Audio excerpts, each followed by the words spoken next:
జూబ్లీహిల్స్ ఉప ఎన్నికకు సంబంధించిన కసరత్తును కాంగ్రెస్ పార్టీ ప్రారంభించింది. స్థానిక ఎన్నికల షెడ్యూల్తో పాటు జూబ్లీహిల్స్ ఎన్నిక షెడ్యూల్ కూడా వస్తుందని, కాబట్టి కాంగ్రెస్ పార్టీ తమ అభ్యర్థి ఎంపికపై ఫోకస్ పెట్టింది. ఇందులో భాగంగానే సీఎం రేవంత్ రెడ్డితో పీసీసీ అధ్యక్షుడు మహేష్ కుమార్ గౌడ్, మంత్రి పొన్నం ప్రభాకర్ భేటీ అయ్యారు. ఈ భేటీలో స్థానిక సంస్థల ఎన్నికల అభ్యర్థులతో పాటు జూబ్లీహిల్స్ అభ్యర్థిపై చర్చ జరిగింది. ఈ నెల 6న ఏఐసీసీలో స్క్రీనింగ్ కమిటీ సమావేశం జరగనుంది. ఈ నేపథ్యంలో స్క్రీనింగ్ కమిటీ సమావేశంకు ముందే అభ్యర్థుల ఎంపికను పూర్తి చేయాలని సీఎం ఆదేశించారు.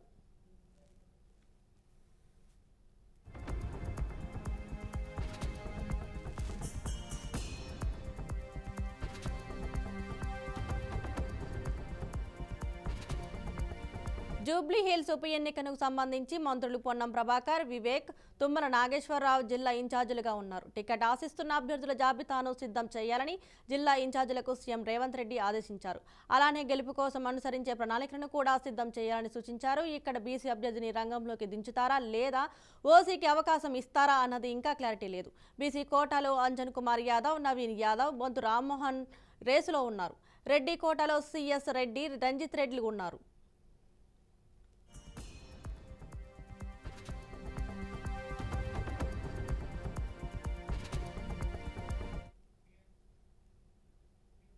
తాను 1995 సీఎంలని, సహకరిస్తే సరేనని, లేదంటే ఏం చేయాలో చేసి చూపిస్తామని వైసీపీ నాయకులను ఉద్దేశించి సీఎం చంద్రబాబు స్ట్రాంగ్ వార్నింగ్ ఇచ్చారు. విజయనగరం జిల్లా దత్తిలో సామాజిక పెన్షన్ల పంపిణీ చేసిన ఆయన ఫేక్ ప్రచారాలతో ప్రభుత్వంపై బురద చల్లుతున్నారని మండిపడ్డారు. ఆడబిడ్డల రక్షణ, శాంతి భద్రతలే తమకు ప్రాధాన్యత అని చెప్పారు. ఎవరికైనా గంజాయి మత్తు ఉంటే మత్తు దింపేస్తామని, రాష్ట్రంలో శాంతి భద్రత సమస్య సృష్టించాలని సూచిస్తున్నారని, వారందరికీ కబడ్దారంటూ హెచ్చరించారు. ఉద్యోగులను తమ ప్రభుత్వం బాగా చూసుకుంటుందని, పని చేయకపోతే మాత్రం సహించేది లేదన్నారు. ప్రపంచంలో ఎక్కడ లేని విధంగా ప్రజలకు ఆర్థిక భరోసా కల్పిస్తున్నామన్నారు. అర్హులైన ప్రతి ఒక్కరికి పెన్షన్లు అందిస్తున్నామని చెప్పారు. 63 లక్షల మందికి పెన్షన్లు ఇస్తున్నామని, హెల్త్ ఇన్సూరెన్స్ కూడా తీసుకొచ్చామని సీఎం చంద్రబాబు అన్నారు. మునుపైతే ఒక ప్రభుత్వం ఉండేది. ప్రభుత్వం వస్తూ ఉంటే మీరు చూసుంటారు, అప్పుడు చెట్లన్నీ నరికేసేవాళ్ళు, పరదాలు కట్టేవాళ్ళు. ఉన్నాయా ఇప్పుడు పరదాలు? చెట్లు నరుకుతున్నారా ఇప్పుడు? ఎవరైనా వచ్చిన వాళ్ళు వెళ్ళిపోతారని పక్కనంతా కూడా గోతులు దేవేవాళ్ళు పోనీయకుండా. పోలీసులు అడ్డం పడేవాళ్ళు. నిజమా అబద్ధమా అని మిమ్మల్ని అడుగుతున్నా. వాస్తవం అయితే ఒక్కసారి గుర్తు తెచ్చుకొని చప్పట్లు కొట్టుండే వాస్తవని. ఎవరు నవ్వినా అప్పుడుండే ప్రభుత్వం మిమ్మల్ని వేధించేవాళ్ళు. అవునా కాదు? కేసులు పెట్టేవాళ్ళు. నవ్వడానికి వీల్లేదు, ఫ్రీగా మాట్లాడడానికి వీల్లేదు. ఎన్ని ఇబ్బందులు పెట్టాలనో అన్ని ఇబ్బందులు పెట్టారు. 2024లో మళ్ళీ రాష్ట్రానికి స్వాతంత్రం వచ్చిందంటే, మీరందరూ స్వేచ్ఛగా ఉన్నారంటే అది ఈ యొక్క ఎన్డీఏ ప్రభుత్వం ఇచ్చినటువంటి స్వాతంత్రం అని చెప్పి కూడా నేను మీకు తెలియజేస్తున్నా. మీరు ఒకటే చేయాల్సింది, నేను చెప్పేది మీరు అర్థం చేసుకోండి, మీరు కూడా అనుసంధానం కాండి, దీన్ని ఆచరించండి. తప్పకుండా మీ అందరూ పైకి వస్తారని చెప్పి మీ అందరికీ విజ్ఞప్తి చేస్తున్నా. అట్లా కాకుండా కొన్ని పార్టీలు ఉంటాయి, వాళ్ళు చెయ్యరు, వేరే వాళ్ళు చేస్తూ ఉంటే చేయనియరు. తప్పుడు వార్తలు వేస్తారు, సోషల్ మీడియాలో చెప్పి ప్రజలను రెచ్చగొట్టాలనుకుంటున్నారు. నేను అందుకే చెప్పా, ఈ సిబిఎన్ 14 సంవత్సరం సిబిఎన్ కాదు, 1995 సిబిఎన్ అని చెప్తున్నా. ఎవరికైనా డౌట్ ఉంటే ఒకసారి పాత చరిత్రకి వెళ్తే, ఎవరైనా కానీ law and order problem create చేయాలంటే అదే చివరి రోజు. మా ఆడబిడ్డల జోలుకొస్తే కబద్దార్ జాగ్రత్తగా ఉండండి. ఒకవేళ గంజాయి మత్తుంటే గంజాయి మత్తు వదిలిస్తా, రాజకీయ ముసుగుంటే ముసుగు తొలగిస్తా. మా ఆడబిడ్డలు ఫ్రీగా తిరిగే రోజు వస్తే దానికంటే మించిన ఆనందం ఇంకొకటి ఉండదు. దీనికి అందరినీ సహకరించమంటున్నా.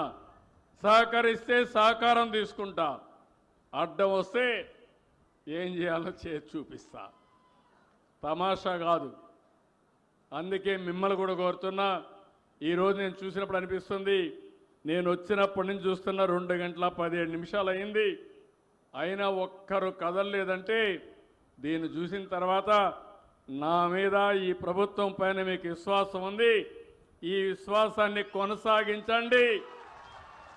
మీరే చూస్తారు ఏం చేయబోతున్నామో. ఎందుకంటే మీరందరూ ఆశీర్వదిస్తే అదే నాకు బలం. రాష్ట్ర ప్రయోజనాల్ని గాలికొదిలేశారంటూ చంద్రబాబుపై మాజీ సీఎం జగన్ ఆగ్రహం వ్యక్తం చేశారు. ఆల్మట్టి డ్యాం ఎత్తును పెంచడానికి కర్ణాటక ప్రభుత్వం చకచక అడుగులేస్తుంటే వారి కేబినెట్లో వారు ఎత్తు పెంచడానికి ఆమోదం తెలుపుకుంటే కనీసం మీకు చీమ కుట్టినట్లయినా లేదా అంటూ ఎక్స్ వేదికగా నిలదీశారు. చంద్రబాబు రాష్ట్ర ప్రయోజనాలను పూర్తిగా గాలికొదిలేశారన్నారు. రాష్ట్రానికి సంబంధించిన హక్కులను కాపాడే ఉద్దేశం ఏ కోసన మీలో కనిపించడం లేదని మండిపడ్డారు. ఆల్మట్టి డ్యాం ఎత్తును పెంచడానికి కర్ణాటక ప్రభుత్వం చకచక అడుగులేస్తుంటే వారి కేబినెట్లో వారు ఎత్తు పెంచడానికి ఆమోదం తెలుపుకుంటే కనీసం చంద్రబాబుకు చీమ కుట్టినట్టయినా లేదన్నారు. అనేక ప్రాంతాలు సాగునీరు తాగునీరు లేక ఎడారిగా మారిపోయే ప్రమాదం ఉన్నా సరే మీరెందుకు పట్టనట్టు వ్యవహరిస్తున్నారని నిలదీశారు. రాష్ట్ర హక్కులను కాపాడాల్సిన స్థానంలో ఉన్న మీరే రాష్ట్రాన్ని ఈ రకంగా దెబ్బతీస్తుంటే ఎలా అని ప్రశ్నించారు. రాష్ట్ర ప్రయోజనాలను కాపాడలేకపోతే మీకెందుకు ఆ పదవి అని ఫైర్ అయ్యారు.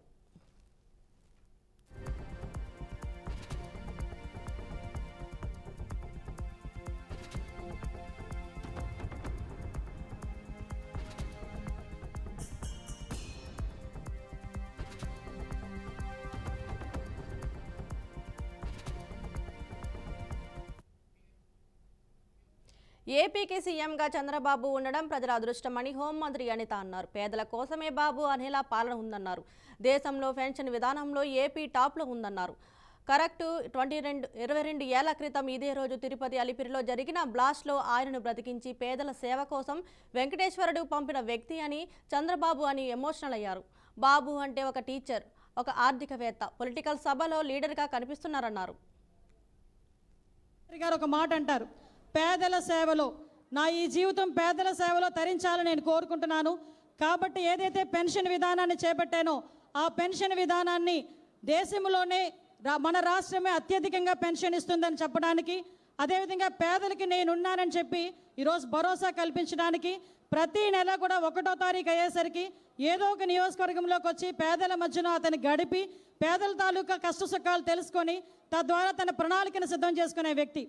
ఇదే వ్యక్తిని ఇదే రోజు కరెక్ట్గా 22 సంవత్సరాల క్రితం తిరుపతి అలిపిరి గేటు దగ్గర ఇదే వ్యక్తిని ఆ రోజు 22 క్లైమోర్ మైన్స్ పెట్టి పేల్చి చంపడానికని ప్రయత్నించిన బతుకమ్మ వేడుకల సందర్భంలో తెలంగాణ జాగృతి అధ్యక్షురాలు కల్వకుంట్ల కవిత కీలక వ్యాఖ్యలు చేశారు. చింతమడక నుంచి లండన్ వరకు బతుకమ్మను తీసుకెళ్లిన అనుభవం ఉందని గుర్తు చేసిన ఆమె ప్రస్తుతం తెలంగాణలో సోయిలేని ప్రభుత్వం నడుస్తుందని విమర్శించారు. బీసీ కులగణన చేపట్టినప్పుడు తప్పు అన్నారు. కానీ ప్రభుత్వం 42% రిజర్వేషన్లను జీవో ఇచ్చిన వెంటనే కేసులు వేశారని కవిత విమర్శించారు. రేవంత్ రెడ్డి సన్నిహితులే ఈ కేసులు వేశారని ఆమె ఆరోపించారు. బీజేపీ నేత ఈటల రాజేందర్పై కూడా కవిత ఘాటు కామెంట్స్ చేశారు. ఎవరు పోటీ చేయొద్దంటూ బాధ్యత లేకుండా మాట్లాడుతున్నారు. ఈటల వ్యాఖ్యలు వ్యక్తిగతమేనా లేక బీజేపీ పార్టీ స్టాండ్నా అని ప్రశ్నించారు. ఈ ప్రభుత్వం అధికారంలోకి రాగానే తెలంగాణ తల్లి బొమ్మను మీరు గెజెట్ ఇవ్వలేదు కాబట్టి మేము తెలంగాణ తల్లి విగ్రహాన్ని మారుస్తున్నామని చెప్పి తెలంగాణ తల్లి విగ్రహాన్ని మార్చి గెజెట్ ఇచ్చుకొని ఇవాళ ఇంటర్నెట్లో ఎవరైనా తెలంగాణ తల్లి బొమ్మ ఎవరు పెట్టినంటే తెలంగాణ ఉద్యమ వ్యతిరేకి తెలంగాణ ద్రోహి రేవంత్ రెడ్డి గారు పెట్టినని వచ్చేటట్టుగా చేసుకున్నారు ఆయన. ఇప్పుడు ఇంకొక ప్రయత్నం ఏం చేస్తున్నారు, ఎన్నడూ జై తెలంగాణ అన్నటువంటి ముఖ్యమంత్రి గారు కొత్తగా ఈసారి బతుకమ్మ నిమజ్జనంలో పాల్గొనడం కూడా విచిత్రంగా అనిపించింది, మంచి ఆహ్వానించదగ్గ పరిణామమే అనిపించింది. అల్టిమేట్గా మా ఆలోచన ఏంటంటే తెలంగాణ తల్లి బొమ్మ ఎవరు పెట్టినంటే తెలంగాణ ప్రజలు పెట్టిరన్నట్టు రావాలి, కానీ రేవంత్ రెడ్డి గారు పెట్టినని వచ్చే విధంగా వారు ఏదైతే ఈ కుట్రలు చేస్తూ ఉన్నారో వాటిని ఖచ్చితంగా ఎదుర్కోవడానికే ఈ ప్రయత్నం చేస్తాం. గిన్నిస్ రికార్డు కోసము బతుకమ్మని చేసిరు, మరి రికార్డుల కోసం కాదు కదా. కోట్లాదిగా ఎన్నో సంవత్సరాల నుంచి తెలంగాణ బిడ్డలు తెలంగాణ ఆడబిడ్డలు నిలబెట్టుకున్నారు ఈ పండుగని. మన తెలంగాణ భూమిని అనేక మంది పాలించినా కూడా ఎవరి పాలనలో అయినా తెలంగాణ బతుకమ్మ పండుగను బతికించుకొని ముందుకు పోయినటువంటి నేల ఇది.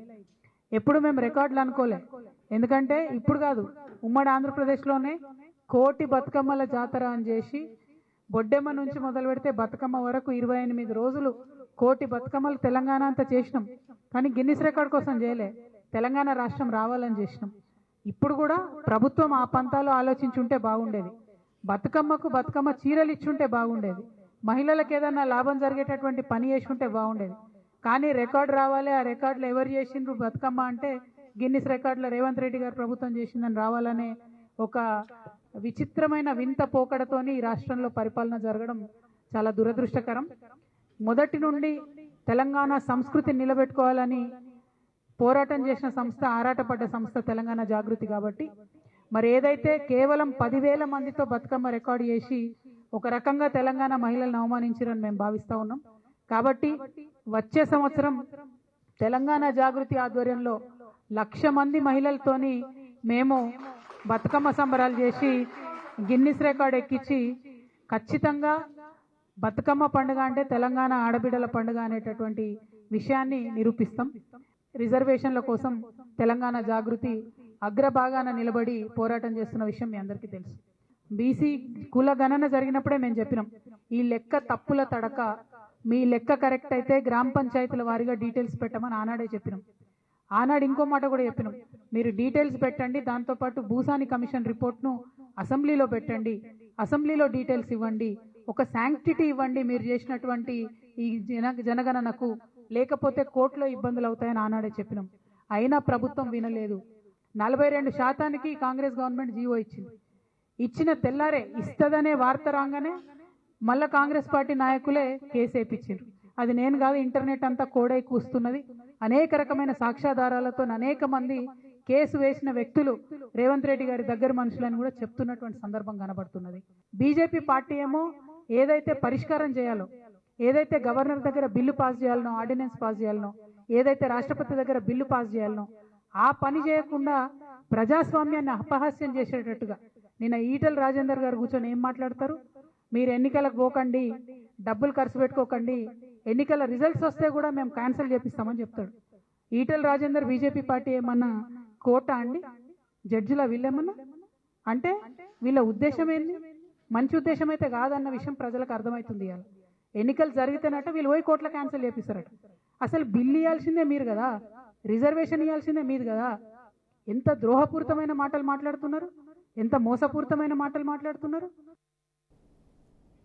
ఏపీలో ఆలయాల నిర్మాణాలపై పొల్లికల్లు వార్ నడుస్తుంది. ఇటీవల తిరుపతిలో సీఎం చంద్రబాబు చేసిన ఓ ప్రకటనతో ఈ వివాదం నెలకొంది. దళితవాడల్లో 5,000 గుడులను టీటీడీ తరపున కట్టిస్తామని తిరుపతిలో సీఎం చంద్రబాబు నాయుడు ప్రకటించారు. ఈ ప్రకటనపై AP PCC chief YS Sharmila స్పందిస్తూ టీటీడీ నిర్ణయాన్ని తీవ్రంగా వ్యతిరేకించినట్లు ప్రకటించారు. అలాగే బీజేపీ పార్టీపై ఆమె తీవ్ర స్థాయిలో మండిపడ్డారు. టీటీడీ నిర్ణయం బీజేపీపై చేసిన వ్యాఖ్యలపై ఏపీ బీజేపీ అధ్యక్షుడు మాధవ్ ఫైర్ అయ్యారు. ఈ సందర్భంగా షర్మిలకు ఆర్ఎస్ఎస్ అంటే అర్థం తెలియదని ఎద్దేవా చేశారు. అలాగే టీటీడీ నిర్ణయాన్ని తప్పుపడుతూ మత విద్వేషాలు రెచ్చగొట్టేలా షర్మిల మాట్లాడుతున్నారని ఆయన ఫైర్ అయ్యారు. భర్తతో కలిసి మత మార్పిడులు చేస్తున్నారంటూ మండిపడ్డారు. ఆవిడికి ఆర్ఎస్ఎస్ అంటే అర్థం కూడా తెలియదు. నిజంగా మీరు అడిగితే ఆర్ఎస్ఎస్ అంటే ఏమిటి అంటే దాని ఫుల్ ఫామ్ చెప్పడానికి కూడా అవకాశం లేదు. ఎందుకంటే ఆవిడ ఏ మాత్రం అధ్యయనం చేయలేదు. అలాగే దాంతోపాటు దేవాలయ వ్యవస్థ కోసం మాట్లాడటం అది కూడా అత్యంత దారుణం. ఆవిడ స్వయంగా మత విద్వేషాలు రెచ్చగొట్టే విధంగా ఒక ప్రయత్నం చేయటం, మత మార్పులు తక్షణమే రాష్ట్ర ప్రభుత్వ ఉద్యోగులకు పెండింగ్లో ఉన్న 5 డిఏలను విడుదల చేయాలని BRS MLA Harish Rao demand చేశారు. దసరా పండుగకు కేంద్ర ప్రభుత్వ ఉద్యోగులకు కేంద్రం 3% డిఏను మంజూరు చేస్తూ తీపి కబురు చెప్పింది. కానీ రేవంత్ రెడ్డి మాత్రం తెలంగాణ ఉద్యోగులకు చేదు ఫలితాలను అందిస్తున్నారని విమర్శించారు. ఎన్నికల ముందు పెండింగ్ డిఏను తక్షణమే చెల్లిస్తామని చెప్పి ఇప్పుడు 5 డిఏలు పెండింగ్లో పెట్టారని విమర్శించారు. ప్రభుత్వ ఉద్యోగులు, ఉపాధ్యాయులు అంటే కాంగ్రెస్ ప్రభుత్వానికి ఎందుకు అంత చిన్న చూపు అని ప్రశ్నించారు. ఇవాళ సిద్దిపేటలో మీడియాతో మాట్లాడిన ఆయన కమిషన్లకు బడా కాంట్రాక్టుల బిల్లులు విడుదల చేస్తూ ప్రభుత్వ ఉద్యోగులకు మొండి చేయి చూపిస్తున్నారని ధ్వజమెత్తారు. కాంగ్రెస్ అభయహస్తం కాదని భస్మాసుర హస్తం అని ఎద్దేవా చేశారు. ఉద్యోగుల ఎరియర్స్ అన్ని తక్షణమే చెల్లిస్తాం, ఓల్డ్ పెన్షన్ స్కీమ్ తీసుకొస్తాం, వెంటనే 6 నెలల్లోగా పీఆర్సీ అందిస్తాం. ఎన్నికల ముందేమో బడా బడా మాటలు రజనీకాంత్ లాగా మాట్లాడిండు, ఓట్లు అయిపోయినాక గజనీకాంత్ లాగా మాట్లాడుతున్నాడు. నేను అడుగుతా ఉన్నా, ఏమైంది నీ మాటలు ఏమైనాయి ఉద్యోగులకు? ఇవాళ కేంద్ర ప్రభుత్వం మరో డిఏ ఇచ్చింది, సంతోషం. మరి నువ్వెప్పుడు ఇస్తావు? ఇవాళ 5 డిఏలు ఈ దేశ చరిత్రలో 28 రాష్ట్రాలుంటే ఏ రాష్ట్రంలో ఏ రాష్ట్ర ప్రభుత్వ ఉద్యోగులకు కూడా 5 డిఏలు పెండింగ్లో లేవు. 5 డిఏలు పెండింగ్లో పెట్టిన ఘనత ఒకే ఒక్క ప్రభుత్వం, అది రేవంత్ రెడ్డి ప్రభుత్వం. భారతదేశంలో ఏ రాష్ట్రంలో కూడా 5 డిఏలు పెండింగ్లో లేవు. ఇది నీ చేతగాని ప్రభుత్వం.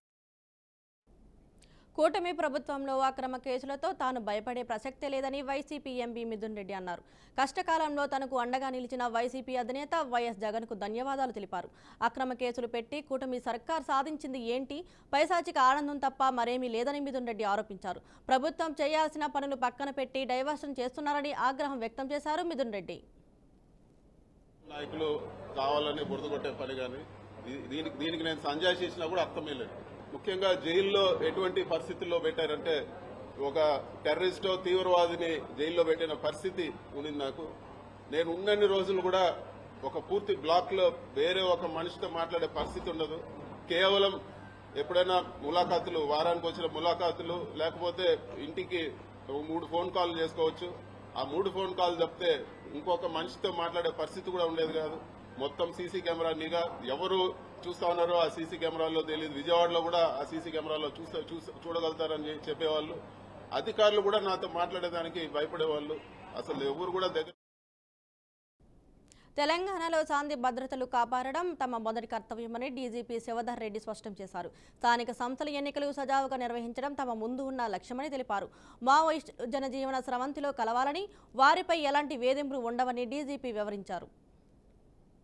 Pink book, blue, red, white అట్లా ఏముండదు. మాదంతా ఓన్లీ కాకి బుక్. కాకి బుక్ అంటే సిఆర్పిసి, ఐపీసీ చట్టాలతో ప్రకారం పోతాము. ఆ కాకి బుక్ అంటే అన్ని కలిస్తే కాకి బుక్ అవుతుంది. ఇదే మాకు తెలిసిన కలర్ కానీ మిగతా కలర్ సంబంధం లేదు. సోషల్ మీడియా సంబంధించి ఇంతకుముందు కూడా చెప్పినాను నేను. వాళ్ళు వేరే వ్యక్తుల యొక్క శీలహననం చేయకుండా, క్యారెక్టర్ అసాసినేషన్ చేయకుండా, వాళ్ళ గురించి అబద్ధాలు మాట్లాడకుండా, వాళ్ళ గురించి ఇష్టం వచ్చినట్టు వాళ్ళ ఫ్యామిలీ మెంబర్స్ గురించి, వాళ్ళ ఫ్యామిలీ గురించి, వాళ్ళ వ్యక్తిత్వం గురించి అడ్డం రాస్తే మాత్రం తప్పకుండా యాక్షన్ ఉంటుంది. అట్లా కాకుండా ఫేక్ న్యూస్ అది కూడా చేయొద్దు. ఓన్లీ థింగ్ ఏంటంటే వాళ్ళు విత్-ఇన్ 4 వాల్స్ ఆఫ్ కాన్స్టిట్యూషన్ లో ఏం రాసుకున్నా, ఏం విమర్శ చేసుకున్నా, ఏ సద్విమర్శ చేసుకున్నా, ఏ కన్స్ట్రక్టివ్ విమర్శ చేసుకున్నా, ఎట్లాంటి నిర్మాణాత్మకమైనటువంటి క్రిటిసిజం చేసినా కానీ దానికి మాకు మన నుంచి ఎట్లాంటి ప్రాబ్లం ఉండదు. కానీ అది దారి తప్పి అది నేరంగా మారితే మాత్రం తప్పకుండా విల్ ఎంటర్. గ్రామ పంచాయతీ అంటే లోకల్ బాడీ స్థానిక సంస్థల ఎలక్షన్స్ ఉన్నాయి. ఈ మంత్లోనే దాని కార్యక్రమం అవుతుంది. ఈ నెక్స్ట్ 1.5 to 2 months ఇందులో పూర్తిగా బిజీగా ఉంటాం. ఈ ఎలక్షన్స్ని పూర్తిగా శాంతియుతంగా సక్రమంగా నిర్వర్తించిందని చెప్పి పూర్తిగా మేము సన్నద్ధంగా ఉన్నాం. అధికారులు కూడా ఆల్రెడీ ఇప్పటికే 2-3 సార్లు వాళ్ళ చేయవలసినటువంటి బేసిక్ ఎక్సర్సైజ్ చేసినారు. ఇది నెక్స్ట్ ఫ్యూ డేస్లో కూడా ఆ ఎక్సైజ్లో ఒక కల్మినేషన్ తీసుకొచ్చి పూర్తి స్థాయిలో దానికి ఎలక్షన్స్కి సన్నద్ధం అవుతాం. వాళ్ళ యొక్క పాలిట్ బ్యూరో మెంబర్గా పనిచేసినటువంటి మల్లోజిల్ వేణుగోపాల్, ఎలియాస్ సోను ఆ మధ్యకాలం లాస్ట్ మంత్ అంటే August 15th నాడు ఆయన ఒక స్టేట్మెంట్ విడుదల చేసిండు. Oral statement as well has written statement. ఏమనంటే మేము సిద్ధంగా ఉన్నాము బయటికి రావడానికి. కొన్నాళ్ళ పాటు మేము పూర్తిగా యుద్ధాన్ని ఆపదలుచుకున్నాము. ఇది మా జనరల్ సెక్రటరీ ఉన్నప్పుడు, బసవరాజ్ జనరల్ సెక్రటరీ చనిపోక ముందే ఈ నిర్ణయం తీసుకున్నాం మేము. చైనా అండ్ రష్యాలో ఏదైతే ప్రజా పోరాట పంథాను వాళ్ళు అవలంబించినారో అది ఇక్కడ సక్సెస్ కాలేదు. ఇక్కడ ఉన్నటువంటి గ్రౌండ్ రియాలిటీ వేరు, అక్కడ ఉన్నటువంటి గ్రౌండ్ సిచ్యువేషన్ వేరు. గుడ్డిగా మనం వాళ్ళని అవలంబించినాము, అన్వయించుకునే ప్రయత్నం చేసినాము తెలంగాణ భారతదేశపు పరిస్థితులకు. కాబట్టి అది ఇంకా ఫెయిల్ అయింది మన దగ్గర. కాబట్టి మనం ఫీల్డ్ని మర్చిపోయి, ఫీల్డ్ సిచ్యువేషన్ మర్చిపోయి ఏదో గుడ్డిగా ముందుకెళ్ళిపోయినామో తప్పు. కాబట్టి అని ఆయన్నే పోలిట్ బ్యూరో మెంబర్గా ఉన్నటువంటి ఆయన్నే ఇటువంటి మాట అన్నప్పుడు ఇక ఐడియాలజీ, ఆ సిద్ధాంతం ఏదైతే ఉందో అది ఫెయిల్ అయినట్టే అని అనుకుంటున్నాం మేము. కాబట్టి మేము మళ్ళొకసారి ఓపెన్గా పోలీస్ డిపార్ట్మెంట్ తరఫు నుంచి వాళ్ళకు ఒక విన్నపం చేస్తున్నాము. బయటికి రాండి, జనజీవన స్రవంతులను కలిసిపోండి. తెలంగాణ బీసీ రిజర్వేషన్లపై కీలక పరిణామం చోటు చేసుకుంది. రిజర్వేషన్లపై బీసీ సంఘాలు సామూహిక న్యాయ పోరాటానికి సిద్ధమైనట్లు తెలుస్తుంది. వారికి బాసటగా కాంగ్రెస్ బీసీ మంత్రులు, ఎమ్మెల్యేలు ఏకదాటి పైరు వచ్చినట్లు సమాచారం. ఈ నెల 8న రిజర్వేషన్లపై హైకోర్టు విచారణలో కేసు ఇంప్లీట్ కావాలని బీసీ సంఘాలు నిర్ణయం తీసుకున్నాయి.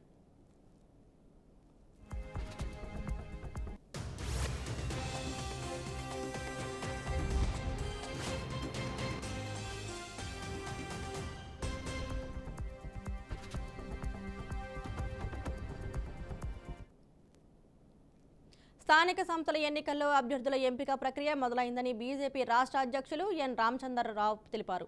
తొలుత జడ్పీటీసీ అభ్యర్థులను డిక్లేర్ చేస్తామన్నారు. వార్డు మెంబర్ నుంచి జడ్పీటీసీ దాకా అన్ని స్థానాల్లో బీజేపీ పోటీ చేసి అత్యధిక స్థానాలు గెలవబోతున్నామని ధీమా వ్యక్తం చేశారు. కాంగ్రెస్, బీఆర్ఎస్ పార్టీలకు స్థానిక సంస్థల ఎన్నికల్లో ఓట్లు అడిగే అర్హత లేదని విమర్శించారు. ఎన్నికలు రద్దయ్యాయన్న ఈటల వ్యాఖ్యలపై స్పందించిన ఆయన ఎలక్షన్ ఆగే ప్రసక్తే లేదన్నారు.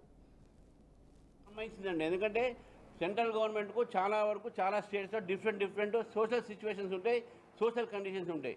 కాబట్టి ఎక్సెప్ట్ ఎస్సీ ఎస్టీ సంబంధించిన మాత్రమే కేంద్రానికి అది మాత్రం పవర్స్ ఉంటాయి. All other reservations are with the state governments.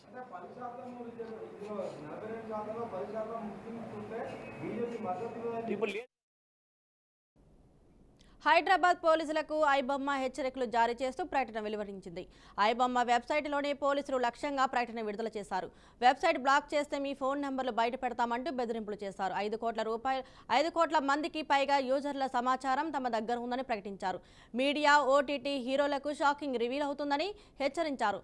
India మొత్తం మాకు సపోర్ట్ ఉంది, మేము వెనక్కి తగ్గమని స్పష్టం చేశారు. మా సర్వర్లు ఎక్కడున్నాయో పోలీసులు కనుగొనలేరు అంటూ మరో ప్రకటన విడుదల చేసినట్లు ఐబొమ్మ తెలిపింది.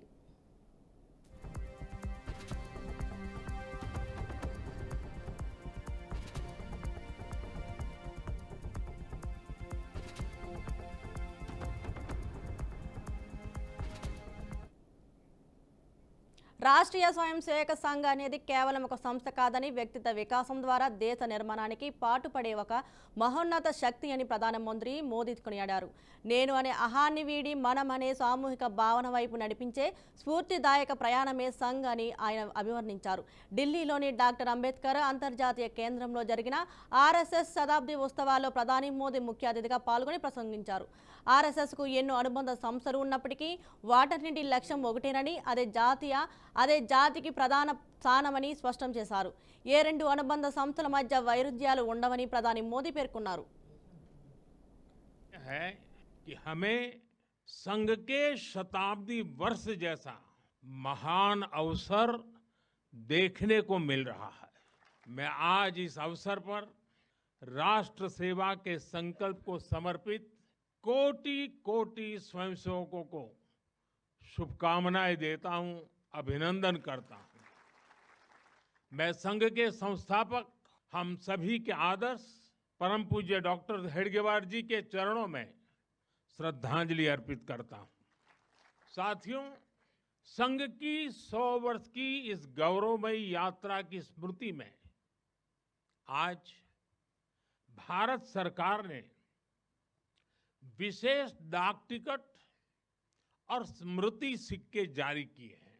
100 रुपये के सिक्के पर एक और राष्ट्रीय चिन्ह है और दूसरी ओर सिंह के साथ वरद मुद्रा में भारत माता की भव्य छवि.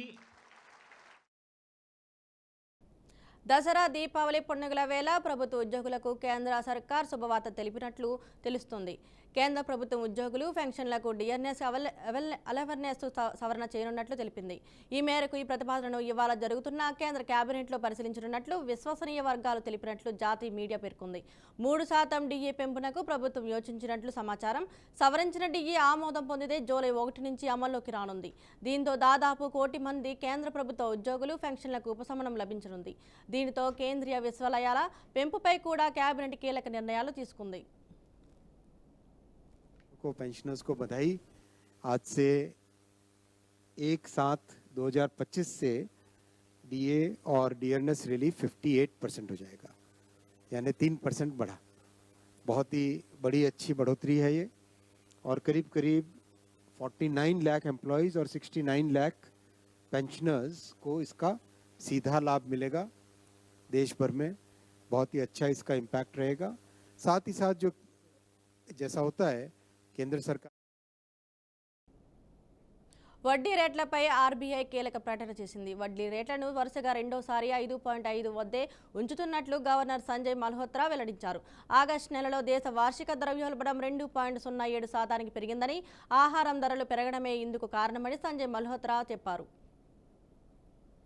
Met on the 29th and 30th of last month and today to deliberate and decide on the policy repo rate. After a detailed assessment of the evolving macroeconomic conditions and the outlook, the MPC voted unanimously to keep the policy. తమిళనాడులో TVK party అధినేత star actor Vijay నిర్వహించిన rally విషాదకరంగా ముగిసింది. దీని తర్వాత party కీలక నిర్ణయం తీసుకుంది. ఈ విషాదకర ఘటన తర్వాత విజయ్ తన రాష్ట్ర వ్యాప్త పర్యటన రద్దు చేసుకున్నారు. తొక్కిసలాట తర్వాత విజయ్ ర్యాలీలపై తీవ్ర విమర్శలు వ్యక్తమవుతున్నాయి.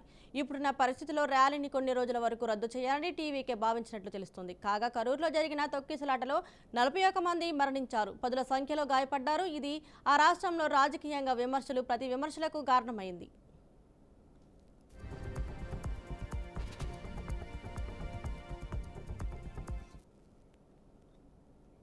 ఫిలిప్పీన్స్లో భారీ భూకంపం సంభవించింది. భూకంపం కారణంగా 10ల సంఖ్యలో ప్రాణాలు కోల్పోగా అనేక మంది గాయపడ్డారు. నిన్న రాత్రి సెంట్రల్ ఫిలిప్స్లో వచ్చిన ఈ భూకంపం రిక్టర్ స్కేలుపై 6.9గా నమోదైంది. సెబు ప్రావిన్స్లోని బిగో నగరానికి 17 కిలోమీటర్ల దూరంలో భూకంప కేంద్రం ఉందని అధికారులు తెలిపారు.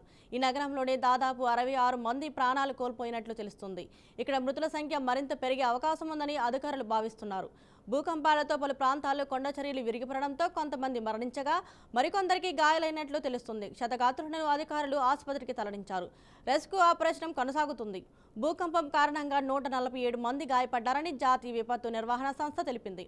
ఈ సంఖ్య మరింత పెరిగే అవకాశం ఉందని వెల్లడించింది.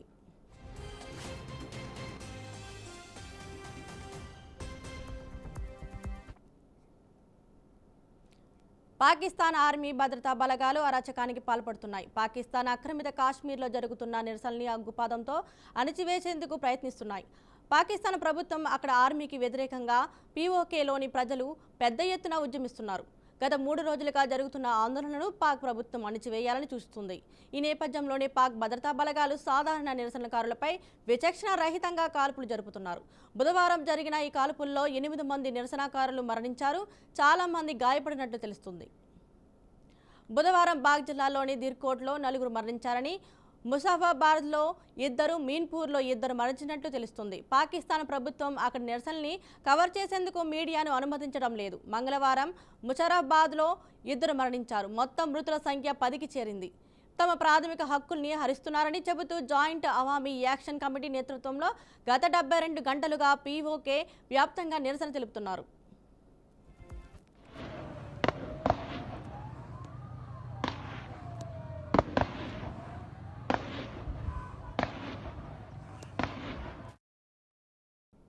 రష్యా అధ్యక్షుడు వ్లాదిమిర్ పుతిన్ ఈ డిసెంబర్ నెలలో భారత్ పర్యటనకు రానున్నారు.